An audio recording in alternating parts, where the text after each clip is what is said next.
Different different post होती हैं एक लैब के अंदर, starting from the lowest to the top most. As a fresher जब आप स्टार्ट करते हो, आपकी जो सैलरी होगी 40 to 50,000 होगी per month. That's it, as a fresher. जैसे जैसे आप ग्रो करोगे, जैसे जैसे आपका एक्सपीरियंस गेन होगा, आपकी पोस्ट बढ़ेगी तो आपकी सैलरी बढ़ेगी, तो वो ऐसे बढ़ती जाएगी और आपकी 70,000, 80,000, 1 lakh, maximum it will go to 3 lakhs। That's it, 3 lakh से ऊपर। कैसे कोई बन सकता है फोरेंसिक एक्सपर्ट? फॉरेंसिक एक्सपर्ट बनने के लिए आपको फॉरेंसिक साइंस में अपनी मास्टर्स करनी होगी, MSc in forensic science.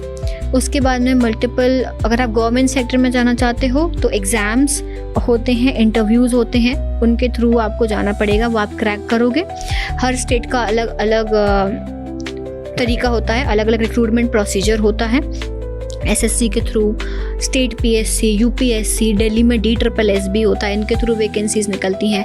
Direct recruitments होते हैं, इंटरव्यू बेसिस पर होते हैं। ये सब क्रैक करने के बाद में आप एक फोरेंसिक एक्सपर्ट बन सकते हो। प्राइवेट में तो थोड़ी होता होगा इसका कुछ को? प्राइवेट में अभी इतना नहीं है, क्योंकि प्राइवेट की जो रिपोर्ट्स होती हैं वो एडमिसिबल ज़्यादा नहीं होती हैं इन कोर्ट, तो इसलिए गवर्नमेंट सेक्टर में फिलहाल में ज़्यादा अपॉर्चुनिटीज़ हैं as compare to private. Probably this is going to change in upcoming years कि प्राइवेट की रिपोर्ट को भी उतनी ही मान्यता दी जाए, बट अभी तक तो नहीं है। तो उतना ज़्यादा सैलरी पैकेज भी प्राइवेट में नहीं होता है, एक्सेप्ट इन डिजिटल फॉरेंसिक्स।